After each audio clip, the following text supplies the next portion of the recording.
Hello, math students. Welcome back to Module 11, Geometry. This is Lesson 9, and it is called Area of Composite Figures. Area of Composite Figures. Our goal for today. Today we will learn how to find the area of composite figures. The question that I want you to be thinking about is, what is a composite figure? Okay, things to remember. Area is the space found inside a given shape. There are specific ways to determine area. When you're finding the area of a rectangle, it's length times width. When you're finding the area of a square, it's side times side. Area of a triangle equals half the base times the height. Area of the circle is pi times radius squared. Today we will use these formulas to help find the area of a composite figure. Okay, what two shapes do you see in this picture right here? Look very carefully. There's two shapes. Okay, what two shapes do you see? Well, the two shapes that I see is I see a triangle right here, right? So I see a triangle. And then I also see, if I'm looking carefully, I see a square right here. Okay, so I see a triangle and I see a square. Okay, this is a composite figure. A composite figure is a figure created by two different shapes put together into one. So when you have two separate shapes that are put together to make a different shape, those are called composite figures. This is a house. Can you see the house? There's the house. What are the two shapes that made the house? A triangle and a square. Okay, so that is known as a composite figure. Area is determined by multiplying one dimension by another dimension. That's how you figure out area. You have one dimension multiplied by another dimension. That's why it's always squared. So area is always squared because you multiply two units of length together.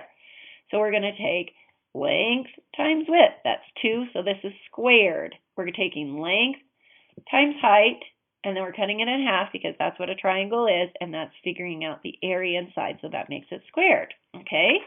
All right, so now it says the dimension of the square are 1 1/4 inch by 1 1/4 inch, and the dimensions of the triangle are 1 1/4 inch by 1 inch.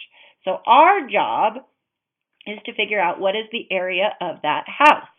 So one of the things that we can do that can help us figure out the area of that house is we can use the distributive property. The distributive property is a very helpful tool when finding the area of composite figures. If the two shapes share a common dimension, then you use the distributive property. And so if we go back up to where we were identifying the dimensions, it says that one of the lengths of the square was 1 1/4. Actually, both of them were because that's what makes it a perfect square. But the triangle also shares that. So the length that they share or that they have in common is 1 1/4. So 1 1/4 becomes the factored out term. And so what you have to do is it says the distributive property can be used because you have 1 1/4 times 1 1/4 plus 1 1/4 times 1. And that can be used because you're taking, if you remember, you're doing length times width, right?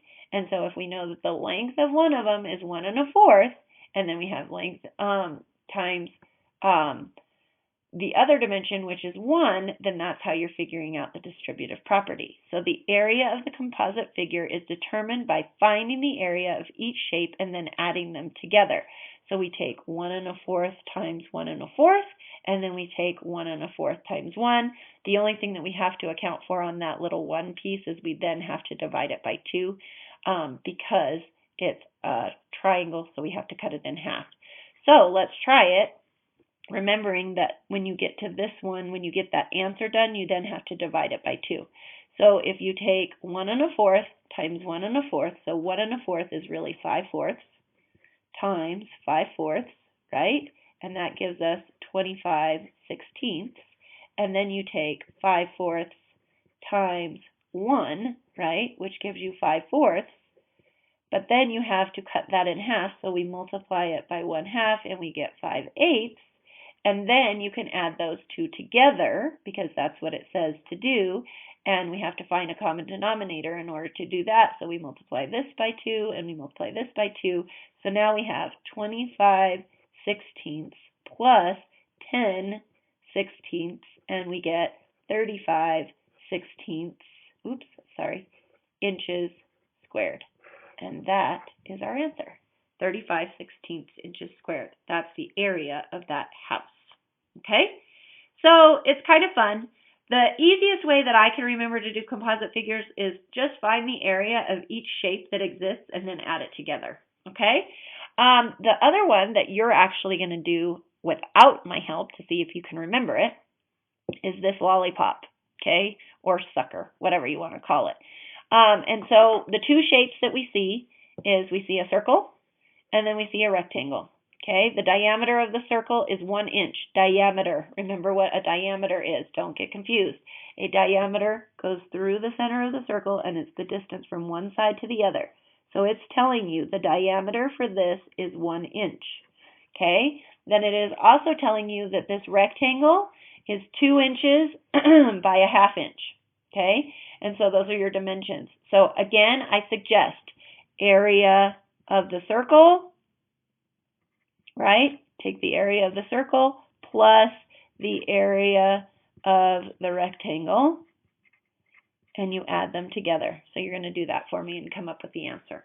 And don't forget inches squared because you're finding area. How do you find area? Squared. How do you find area? Squared. How do you find area? Squared. Okay, so going back to our goal for our lesson today. Today we will learn how to find the area of composite figures. What is a composite figure? It is two separate shapes put together to make a new shape. How do you find the area of them? You do that by finding the area of each shape and then adding them together. The question of the lesson, what is a composite figure? It is two shapes put together to make a new figure. All right, kiddos, that's all I have for you in today's lesson. Talk to you soon. Bye.